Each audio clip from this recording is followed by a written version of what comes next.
আসসালামু আলাইকুম সুপ্রিয় অষ্টম শ্রেণীর শিক্ষার্থীবৃন্দ, আহমেদ বাউনী একাডেমি স্কুল অ্যান্ড কলেজের অনলাইন ক্লাস থেকে তোমাদের সবাইকে স্বাগত জানাচ্ছি। অনলাইন এই লাইভ ক্লাসে তোমাদের আজকে আমি অষ্টম শ্রেণীর বিজ্ঞান বিষয় নিয়ে হাজির হয়েছি। তো শুরুতেই আমি ধন্যবাদ জানাই অত্র প্রতিষ্ঠানের অত্যন্ত শ্রদ্ধেয় অধ্যক্ষ সাথে এবং সেই টিচার মহোদয়দেরকে যারা এই অনলাইন কার্যক্রমকে এগিয়ে নিয়ে যাচ্ছে।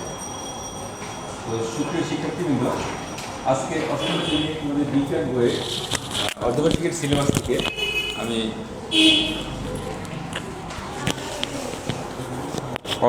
সিলেবাস থেকে আমি রাসায়নিক বিক্রিয়া অর্থাৎ অষ্টম অধ্যায় থেকে আলোচনা করছি।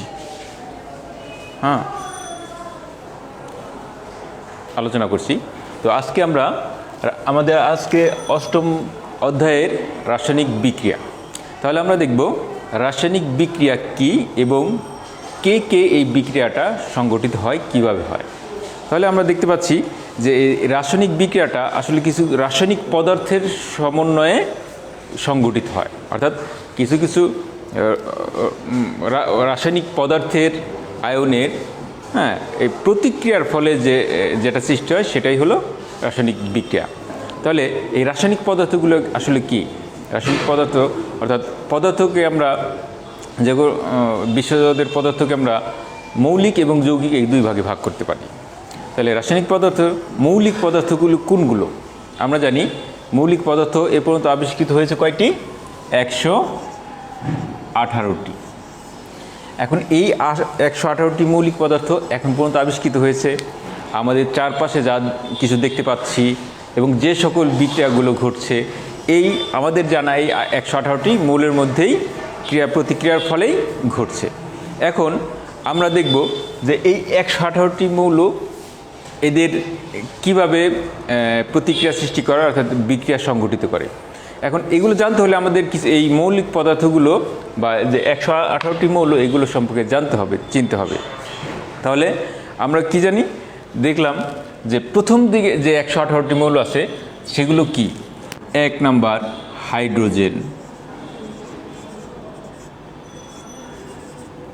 হাইড্রোজেন, 2 হিলিয়াম,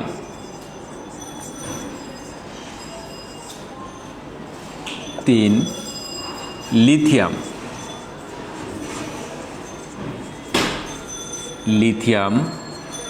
4 বেরিলিয়াম,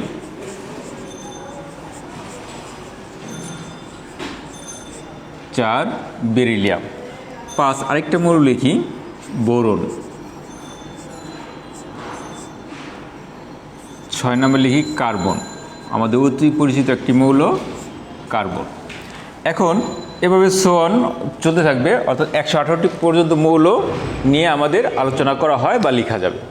এখন আমাদের প্রশ্ন হলো, এই যে আবিষ্কৃত মৌলগুলো আমাদের আধুনিক সভ্যতায় বাস করতেছি আমরা, এবং এই সকল মৌলর সমন্বয় ঘটিয়েই রাসায়নিকভাবে বিক্রিয়া ঘটিয়ে এবং সে তার মাথায় আরও কিছু কাজ করছে যে এটা আমি একটা সম্ভাব্য ফলাফল পেয়েছি, এর জন্য সঠিক ফলাফল পাওয়ার জন্য আমাকে এই সামনের এই পথে যেতে হবে বা আরও এই অন্য যে 2-3টা মৌল নিয়ে কাজ করতে হবে, করলে সে ফাইনাল রেজাল্টটা পেয়ে যাবে। কিন্তু টেম্পোরারি যে সম্ভাব্য ফলাফলটা সেটা সে যদি তাৎক্ষণিকভাবে লিখে রাখতে চায়, তাহলে আমরা চিন্তা করি কেউ যদি পানি আবিষ্কার করে বিজ্ঞানী পেল, তাহলে তাকে লিখতে হবে কি? হাইড্রোজেন এর সাথে আমরা অক্সিজেন মিশিয়েছিলাম। এরপর কি হয়েছিল? এরপরে আমাদের পানি উৎপন্ন হয়েছিল। কোনো বিজ্ঞানী ধরি যে মানে এই পানি যে এভাবে হাইড্রোজেন এবং অক্সিজেন মিলে আবিষ্কৃত হয়েছে, এটা আমরা জানার আগে কোনো বিজ্ঞানী যখন প্রথম আবিষ্কার করেছে, তাহলে সে তো এভাবেই করেছিল যে হাইড্রোজেনের সাথে অক্সিজেন মিক্সড করছে, পানি পেয়ে গেছে, সেখান থেকে সিদ্ধান্ত হয়েছে, তাই তো? কিন্তু সে যখন এটা অনুমত সিদ্ধান্ত নিল, তখন তাৎক্ষণিকভাবে তার লিখে রাখা প্রয়োজন ছিল। আর লিখতে গেলে যদি হাইড্রোজেন, অক্সিজেন, পানি এত সময় ব্যয় করে এত মানে ঝামেলা লেগে যায়, কিন্তু সে মূল আসল যে রেজাল্টটা পাওয়াই তার জন্য দুষ্কর হয়ে যাবে। এই জন্য বিজ্ঞানীরা কি করে থাকে?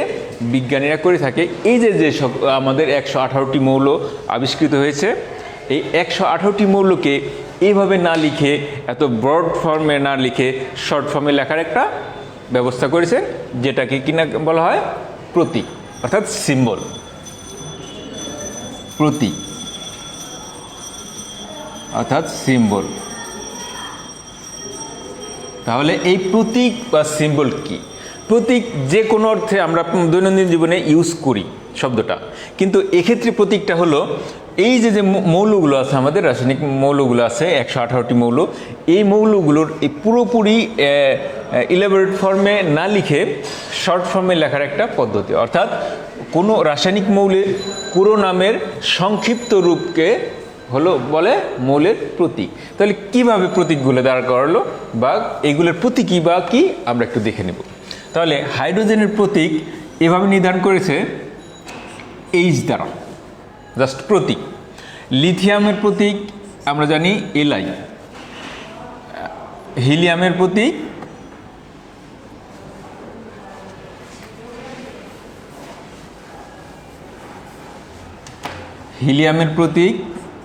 He, লিথিয়ামের Pratik Li, বেরিলিয়ামের Pratik Be, বোরনের প্রতীক B, কার্বনের প্রতীক C।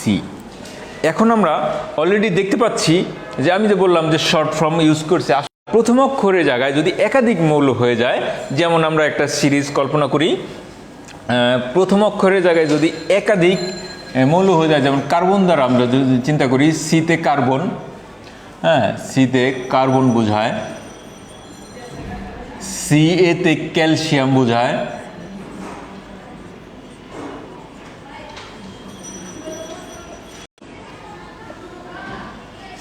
সি ইউতে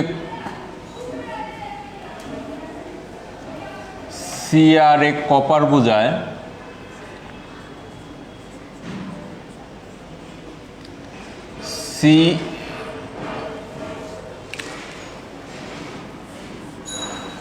সিআরে ক্রোমিয়াম বোঝায়,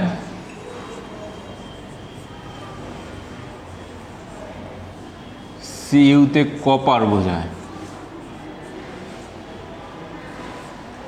তাহলে এরকম দেখা যাচ্ছে যে একটা অ্যালফাবেট দিয়ে, একটা বর্ণ দিয়ে, একটা লেটার দিয়েও হ্যাঁ আমরা যদি একাধিক মৌল আসতে পারে, সেক্ষেত্রে কী হবে?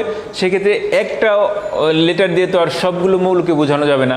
তাহলে ক্যালসিয়ামের জন্য সিএ নিয়েছে, সেলিনের জন্য সি নিয়েছে, এবং ক্রোমিয়ামের জন্য সিআর নিয়েছে, কপারের জন্য সিইউ নিয়েছে। তাহলে এভাবে আমরা বুঝতে পারি যে তাহলে শুধু প্রথম অক্ষরই নয়, এর সাথে সাথে প্রথম অক্ষর সংলগ্ন অক্ষরটা নিয়ে নিয়েছে, অথবা সর্বাধিক উচ্চারিত হয় এরকম আরেকটা শব্দ অক্ষর নিয়ে প্রতীকগুলো নির্ধারণ করা হয়। কিছু কিছু ক্ষেত্রে দেখা যায় 3টে অক্ষর নিয়েও প্রতীকটা নির্ধারণ করে। এখন আমরা জানব যে এই প্রতীকটা আসলে কোন ভাষার শব্দ ইউজ করা হয়। যেমন আমরা জানবো যে সাধারণত ল্যাটিন বা ইংরেজি নামের থেকে এই প্রতীকগুলো নির্বাচন করা হয়।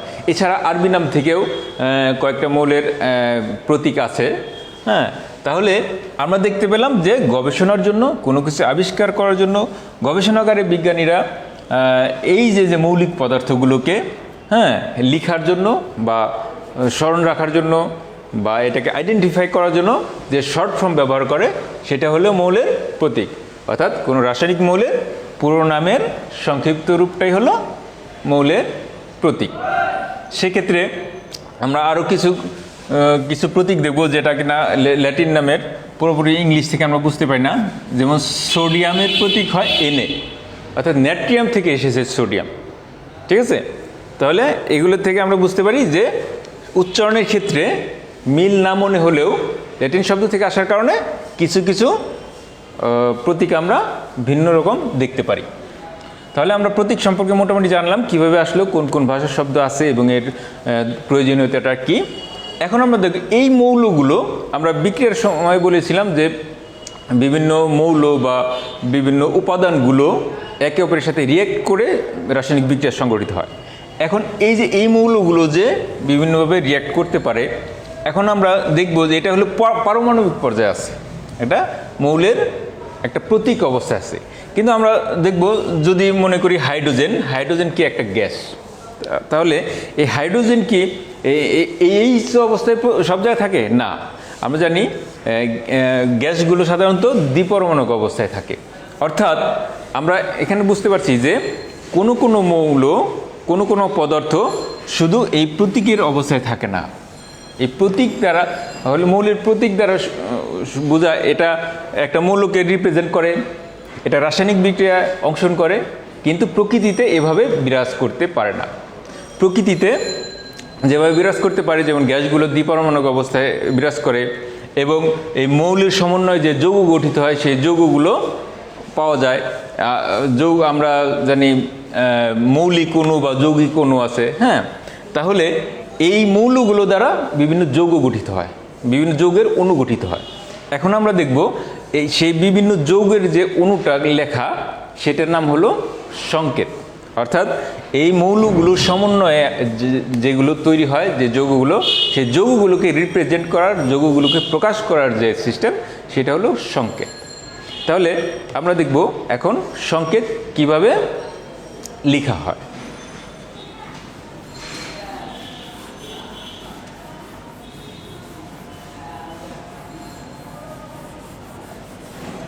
যেমন হাইড্রোক্লোরিক অ্যাসিড, হ্যাঁ, আমরা যদি এখানে লিখি হাইড্রোক্লোরিক অ্যাসিড,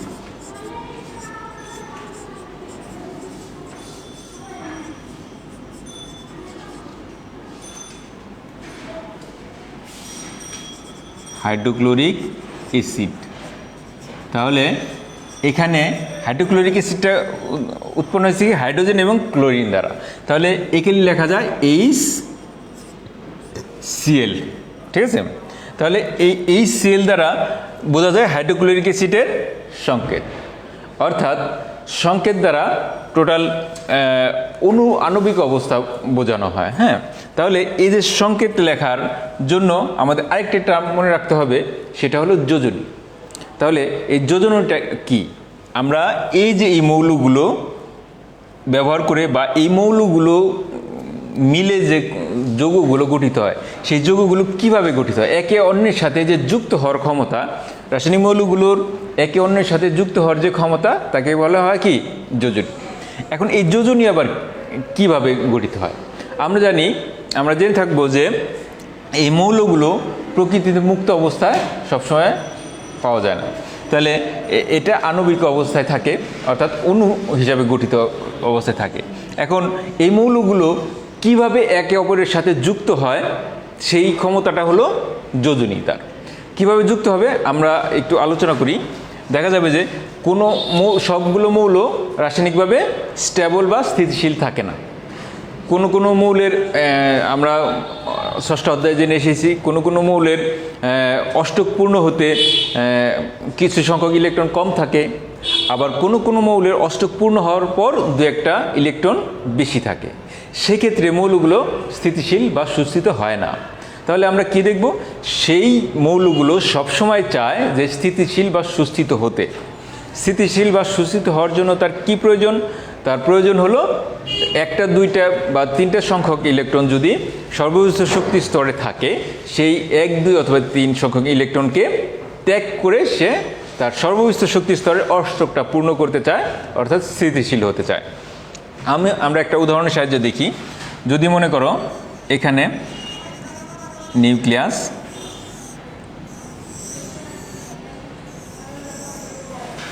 এখানে একটা পরমাণুর গঠন আলোচনা করলাম। আমরা জানি প্রথম শক্তি স্তরে 2টি ইলেকট্রন থাকে,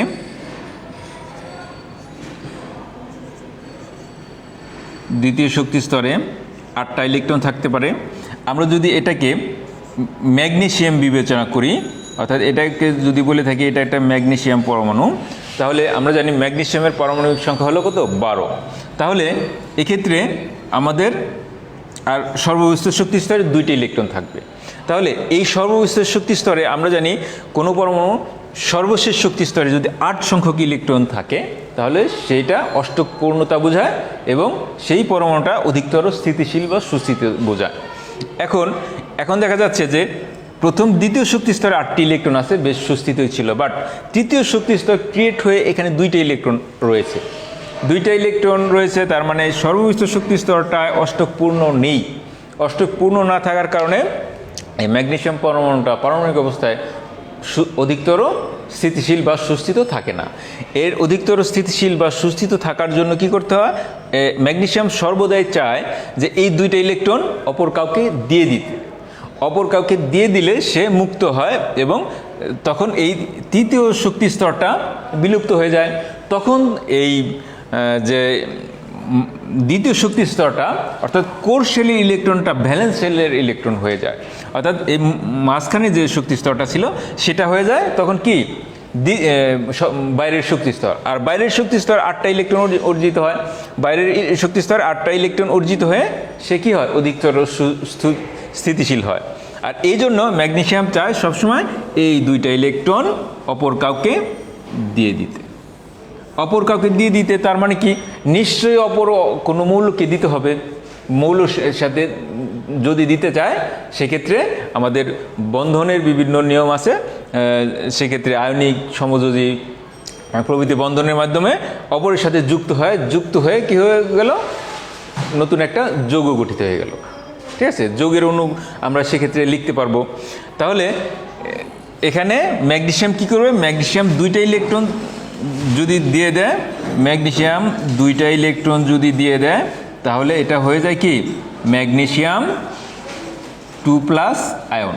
2+ দ্বারা এটাই বোঝায় যে ম্যাগনেসিয়াম 2টা ইলেকট্রন ত্যাগ করেছে। ওর পারমাণবিক অবস্থায় যে কয়টি ইলেকট্রন থাকার কথা ছিল সেই কয়টি ইলেকট্রন নেই, অর্থাৎ 2টা ইলেকট্রন দিয়ে দিয়েছে অন্য কাউকে, ম্যাগনেসিয়াম আয়ন। ঠিক আছে, তাহলে এই যে সুস্থিত হওয়ার যে একটা তাড়না, আমরা যদি ফ্লোরিনের কথা চিন্তা করি, ফ্লোরিনের মূলটাকে যদি চিন্তা করি তাহলে দেখা যাবে যে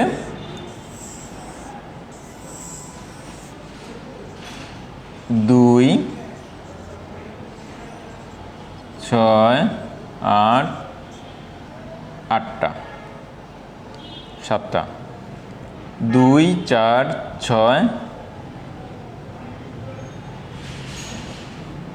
7, 8, 9টা। ঠিক আছে, তাহলে ফ্লোরিনের দিকে যদি আমরা তাকাই দেখা যাচ্ছে যে এই মোট ইলেকট্রন হলো 9টা। সেক্ষেত্রে প্রথম শক্তি স্তরে 2টা ইলেকট্রন থাকবেই। প্রথম শক্তি স্তরে 2টা ইলেকট্রন থাকলে দ্বিতীয় শক্তি স্তরে কয়টা ইলেকট্রন আছে? দ্বিতীয় শক্তি স্তরে দেখা যাচ্ছে যে 2, 4, 6, 7টা ইলেকট্রন আছে, অর্থাৎ এখানে একটা ইলেকট্রন অযুগ্ম অবস্থায় আছে। তাহলে এই অযুগ্ম ইলেকট্রন আছে, অর্থাৎ সর্বোচ্চ শক্তি স্তরে অষ্টক পূর্ণ নেই। তাহলে এই যে অষ্টক পূর্ণ নেই, এই ফ্লোরিনও কি তার সর্বোচ্চ শক্তি স্তরের ইলেকট্রনগুলো ত্যাগ করতে চাইবে? অবশ্যই না, কারণ এখানে অনেকগুলো 7টা ইলেকট্রন আছে। 7টা ইলেকট্রন ত্যাগ করা অনেক শক্তির ব্যাপার, অনেক কষ্টসাধ্য ব্যাপার। অতএব এখানে সে বাইরের শক্তি স্তরের ইলেকট্রনগুলো ত্যাগ করবে না। এখানে সে যে কয়টি ইলেকট্রন গ্রহণ করলে অষ্টক পূর্ণ হয়ে যাবে সেই কয়টি ইলেকট্রন গ্রহণ করতে চাইবে। তাহলে এই যে ম্যাগনেসিয়ামের বা সোডিয়ামের মতো পরমাণুর কাছে, ঠিক আছে, এটা যদি আমরা সোডিয়াম ধরি, এটা যদি আমরা সোডিয়াম ধরি, একটা ইলেকট্রন যদি ত্যাগ করে সোডিয়াম আয়ন হয়ে যায়। ঠিক আছে, তাহলে একটা ইলেকট্রন এখান থেকে যদি একে দান করে তাহলে কি হলো? এখানে ফ্লোরিনের অষ্টক পূর্ণ হয়ে যায়, এক্ষেত্রে সোডিয়ামের বাইরের স্তরের অষ্টক পূর্ণ হয়ে যায়। এইভাবে অস্থিতীয় ইলেকট্রনগুলো স্থিতিশীল হওয়ার জন্য ইলেকট্রন ত্যাগ বা গ্রহণ বা শেয়ারের মাধ্যমে তারা যৌগ গঠন করে। এখন এই যৌগ গঠন করে কি তৈরি হলো? সোডিয়াম ফ্লোরাইড এক্ষেত্রে হতে পারবে। এই রকম বিভিন্ন যৌগ গঠনের জন্য আমরা তাহলে এর অণুর সংকেতটা কীভাবে লিখব? তাহলে অণুর সংকেতটা লিখতে পারি আমরা এইভাবে, সোডিয়াম ফ্লোরাইড। অর্থাৎ এক্ষেত্রে সোডিয়ামের যোজনী ছিল 1, ফ্লোরিনের যোজনী 1। তাহলে আমরা এখানে যোজনীর ব্যাপারটা কীভাবে বুঝতে পারলাম? যে সংখ্যক অযুগ্ম ইলেকট্রন থাকে অথবা যে সংখ্যক ইলেকট্রন ত্যাগ করে সুস্থিত হতে পারে সেটাই হলো তার যোজ্যতা। এখানে ফ্লোরিন একটা ইলেকট্রন গ্রহণ করে সুস্থিত হতে পারে, এখানে ফ্লোরিনের যোজনী 1, অর্থাৎ এক্ষেত্রে সোডিয়াম ফ্লোরাইড অণু গঠিত হয়েছে। তাহলে এই সোডিয়াম ফ্লোরাইড অণু গঠিত হওয়ার সাথে সাথে আমরা বুঝতে পারলাম এর যোজনীটা। এখন দেখা যাক যে এই যে যৌগ গঠনের ক্ষেত্রে আমরা যদি প্রত্যেকের যোজ্যতাটা সমান হয় তাহলে আমরা কি করতে পারি? তাহলে প্রত্যেকের যোজনী যদি সমান হয় আমরা খেয়াল করব তাহলে যে তাদের ক্ষেত্রে যোজনী উল্লেখ করার প্রয়োজন নেই। যেমন আমরা যদি ক্যালসিয়াম এবং অক্সিজেনের মিলে ক্যালসিয়াম অক্সাইড গঠিত হয়, তাহলে এক্ষেত্রে নিচে পরমাণু সংখ্যা বা যোজনী উল্লেখ করার প্রয়োজন নেই। কেন? ক্যালসিয়ামের যোজনীও 2, অক্সিজেনের যোজনীও 2, অর্থাৎ উভয়ের যোজ্যতা সমান হলে তাকে উল্লেখ করার প্রয়োজন নেই। আবার আমরা দেখব যে যদি এমন কোনো যোজ্যতা হয় উভয় মৌলের বা মূলকের যা কিনা কোনো নির্দিষ্ট সংখ্যার গুণিতক, সেক্ষেত্রে ওই সংখ্যা দ্বারা ভাগ করে নিতে হয়। যেমন আমি ধরি কার্বন ডাই অক্সাইড। এখন কার্বনের যোজনী আমরা কত জানি? 4, অক্সিজেনের যোজনী কত জানি? 2। তাহলে আমরা যদি এখানে হিসাব করি যে এই কার্বনের যোজনী যদি অক্সিজেনের ক্ষেত্রে যায় তাহলে এখানে 4 হয়, অক্সিজেনটা এখানে আসলে হয় 2, অর্থাৎ এটা হলো কার্বন আর অক্সিজেনের। ঠিক আছে, আমরা বলেছিলাম যে কোনো মৌলগুলোর বা মূলকদ্বয়ের যোজনী যদি কোনো নির্দিষ্ট সংখ্যা গুণিতক হয় তাহলে সেই সংখ্যা দ্বারা ভাগ করে লিখতে হয়। তাহলে এখানে দেখা যাচ্ছে 2 এর গুণিতক 2, 2 এর গুণিতক 4, অর্থাৎ 2 দিয়ে 2কে ভাগ করলে হয় 1, 2 দিয়ে 4কে ভাগ করলে হয় 2। সেক্ষেত্রে আমাদের লেখা প্রয়োজন এখানে কার্বন 1, অক্সিজেন 2, কার্বন ডাইঅক্সাইড হয়ে যায়। বাট এখানে 1 লেখার কোনো প্রয়োজন নেই, এমনিতেই 1 বোঝা যায়। হ্যাঁ, তাহলে এখানে যে যৌগটি হলো কার্বন আর অক্সিজেন মিলে কার্বন ডাই অক্সাইড। তাহলে আমরা বুঝতে পারলাম কি যে যদি নির্দিষ্ট সংখ্যার গুণিতক হয় তাহলে সেই সংখ্যা দ্বারা ভাগ করে তারপরে যোজনীটা তার পাশে লিখতে হয়। এখন আমরা দেখব যে আবার সমান হলে এক্ষেত্রে আরেকটা উদাহরণ দিই যে এখানে দুটো পরমাণু বা মৌল আছে, আমরা একটা মূলক সমৃদ্ধ দেখি যে অ্যামোনিয়াম ক্লোরাইড NH4, অ্যামোনিয়াম আয়নের যোজনী 1 আর ক্লোরিনের যোজনী হলো 1। তাহলে অ্যামোনিয়াম আর ক্লোরিন +1 -1 মিলে, তাহলে একটা যৌগমূলক আর একটা পরমাণু মিলে কি হলো, যে যৌগ গঠিত হলো, সেক্ষেত্রে আমাদের যোজনী পাশে উল্লেখ করার প্রয়োজন নেই। আবার যদি এমন হয় যে উভয়ের যোজনী যৌগ গঠনে অনুগঠনে অংশগ্রহী উভয়ের যোজনী যদি ভিন্ন হয়, কোনোটার সাথে মিল না থাকে, তাহলে সেটা লিখতে হয়, অর্থাৎ একজনের যোজনী অন্য জনের পাশে যে লেখা দরকার। তাহলে আমরা খেয়াল করব অ্যালুমিনিয়াম অক্সাইড, তাহলে AlO অ্যালুমিনিয়াম অক্সাইড। এখন এক্ষেত্রে আমরা জানি অক্সিজেনের যোজনী কত? 2, অ্যালুমিনিয়ামের যোজনী 3, ধাতব মৌল। তাহলে অ্যালুমিনিয়ামের 3 যোজনী অক্সিজেনের পাশে যাবে আর অক্সিজেনের 2 আসবে এখানে, অর্থাৎ অ্যালুমিনিয়াম অক্সাইড বা অ্যালুমিনার, তাহলে সংকেতটা হলো Al2O3। তাহলে এভাবে যৌগ গঠিত হলো, আমরা অণুর সংখ্যা জানলাম, যৌগ গঠন জানলাম। এখন রাসায়নিক বিক্রিয়া দেখবো আমরা বিভিন্ন প্রকার রাসায়নিক বিক্রিয়া আছে, অর্থাৎ বিভিন্ন ধরনের মৌল এবং যৌগ একত্রিত হয়ে নতুন কোনো যৌগ বা মৌল গঠিত হয়। এই ধরনের বিভিন্ন ধরনের বিক্রিয়া আছে। আমরা সংযোজন বিক্রিয়াটা একটু লক্ষ্য করি, অর্থাৎ সংযোজন মানে যুক্ত হওয়া। তাহলে যে কোনো কমপক্ষে 2টি মৌল বা যৌগ পরস্পর যুক্ত হয়ে যদি কোনো যৌগ ভিন্ন রকম সম্পূর্ণ নতুন ধরনের যৌগ গঠিত হয় তাহলে আমরা কি বলবো, সেটাকে সংযোজন বিক্রিয়া। তাহলে এখানে সালফার এবং ফেরাম এই দুটো মৌল যুক্ত করলাম আমি। হ্যাঁ, যুক্ত করলে কি উৎপন্ন হলো? Ferrous sulphide. এক্ষেত্রে আয়রনের যোজনী অর্থাৎ ফেরামের যোজনী 2 এবং সালফার 2 যদি ব্যবহৃত হয়েছে সেক্ষেত্রে কোনো যোজনী উল্লেখ করার প্রয়োজন হয়নি। আমরা এখানে আরও দেখলাম যে যেহেতু রাসায়নিক বিক্রিয়াটা দেখছি, যেহেতু সংযোজন বা এডিশন বিক্রিয়া দেখছি, সেক্ষেত্রে দেখা যাচ্ছে যে সালফার এবং আয়রন মিলে ফেরাস সালফাইড গঠিত হয়েছে। আবার বিযোজন বিক্রিয়া যদি আমরা একটা খেয়াল করি, অর্থাৎ বিয়োজন বিক্রিয়া, সেক্ষেত্রে একটা বড় কোনো যৌগ ভেঙে একাধিক মৌল বা যৌগে বিভক্ত হওয়ার যে রাসায়নিক বিক্রিয়া পদ্ধতি, সেটা হলো কি বিযোজন বিক্রিয়া। সেটা দেখি কিভাবে হয়। তাহলে এখানে আমরা ক্যালসিয়াম কার্বনেট নিছি। ক্যালসিয়াম কার্বনেটকে যদি রাসায়নিক বিক্রিয়া ঘটানো যায় তাহলে হবে calcium oxide plus carbon dioxide. Calcium oxide plus carbon dioxide. তাহলে দেখলাম কি একটি যৌগ ছিল, এটা ভেঙে গিয়ে তাপের প্রভাবে ক্যালসিয়াম অক্সাইড এবং কার্বন ডাইঅক্সাইড আছে, 2টি যৌগ গঠিত হয়েছে। সেক্ষেত্রে এটা হলো বিযোজন বিক্রিয়া।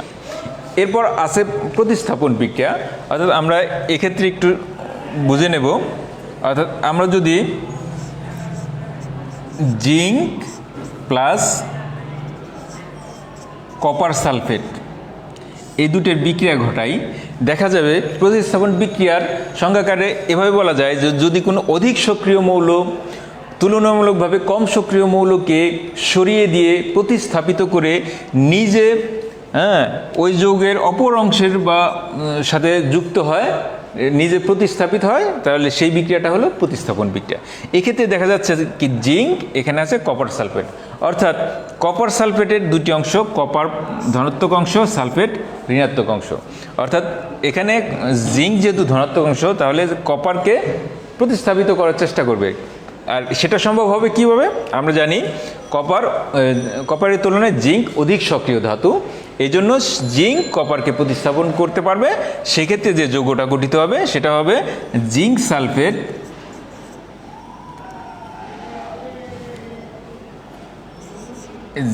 সালফেট প্লাস যে কপারকে সরিয়ে দিলে সেই কপারটা পারমাণবিক অবস্থায় থেকে যাবে। এটা হলো প্রতিস্থাপন বিক্রিয়া। তাহলে আমরা আরেকটা বিক্রিয়ার উদাহরণে আসি, একটু দেখাই দিই। সেটা হলো দহন বিক্রিয়া আছে আরেক প্রকার বিক্রিয়া। অর্থাৎ এই প্রকার বিক্রিয়া হলো যে বিক্রিয়াগুলো অক্সিজেনের উপস্থিতিতে অবশ্যই ঘটে, অর্থাৎ অক্সিজেনের উপস্থিতিতে পোড়ানোটাই হলো দহন বিক্রিয়া। তাহলে একটা দহন বিক্রিয়ার উদাহরণ দেখাই। যেমন কার্বনকে যদি অক্সিজেনের উপস্থিতিতে বিক্রিয়া ঘটানো হয় তাহলে কি হয়? Carbon dioxide. তাহলে এটা একটা দহন বিক্রিয়া। সালফারকে যদি অক্সিজেনের সাথে বিক্রিয়া ঘটানো হয় তাহলে সেটা কি হবে? SO2 sulphur dioxide. অর্থাৎ এক্ষেত্রে আমাদের অক্সিজেনের উপস্থিতি বিক্রিয়া সংঘটিত হচ্ছে, তাহলে এই বিক্রিয়াগুলো হলো দহন বিক্রিয়া। তো শিক্ষার্থীবৃন্দ, আজকে প্রাথমিক পর্যায়ে তোমাদের এই অধ্যায়ের উপর অত্যন্ত ক্ষুদ্র ক্ষুদ্র বিষয় নিয়ে আমি আলোচনা করেছি। পরবর্তী ক্লাসে ডিটেইলস আরও বড় বিষয়গুলো নিয়ে আলোচনা করব। আজকের এই ছোটোখাটো বিষয় সম্পর্কে তোমরা অবশ্যই তোমাদের বইটা দেখবে এবং বই দেখে বোঝার চেষ্টা করবে। এখন যদি না দেখো তাহলে কিন্তু মনে থাকবে না, আবার কঠিন লাগবে। তো ঠিক আছে, আজকের ক্লাস এই পর্যন্তই। সবাই ভালো থাকো। আল্লাহ হাফিজ।